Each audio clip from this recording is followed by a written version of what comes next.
আমতা দেওয়ানি ও ফৌজিদারি আদালতের মুকুটে যুক্ত হলো নতুন পালক।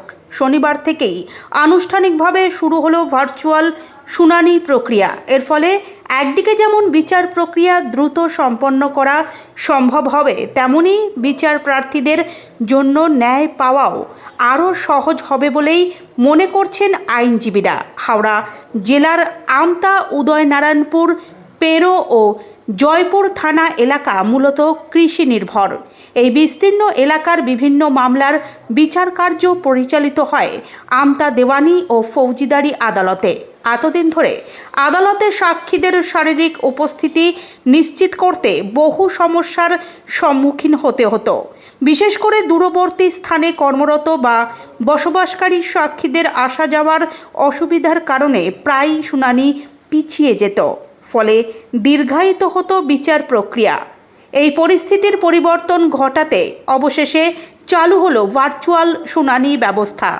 প্রথম দিনেই উদয়নারায়ণপুর থানা এলাকার একটি অগ্নিদগ্ধ হওয়ার মামলায় ভার্চুয়াল মাধ্যমে সাক্ষ্য গ্রহণ করা হয়। প্রায় 100 কিলোমিটার দূরে নিজের কর্মস্থল থেকে অনলাইনে যুক্ত হন এক চিকিৎসক, যিনি মামলার অন্যতম গুরুত্বপূর্ণ সাক্ষী। তার সাক্ষ্য গ্রহণের মাধ্যমে মামলার শুনানিতে গতি এসেছে বলে মত আইনজীবীদের।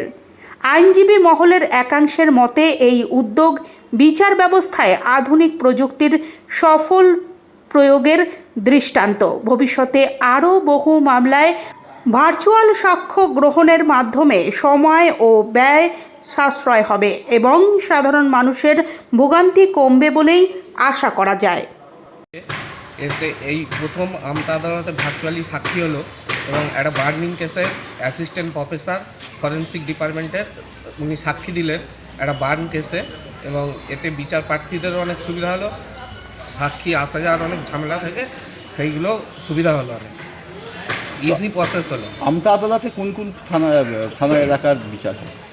আমতা আদালতে উদয়নারায়ণপুর থানা, পেড়ো থানা, জয়পুর থানা এবং আমতা থানার বিচার হয়। এতে কি বিচার আরও ত্বরান্বিত হবে? বিচার ব্যবস্থা আরও স্পিডি হবে এবং ত্বরান্বিত হবে। আপনার নাম? ভীষ্মদেব সামন্ত, অ্যাডভোকেট, আমতা।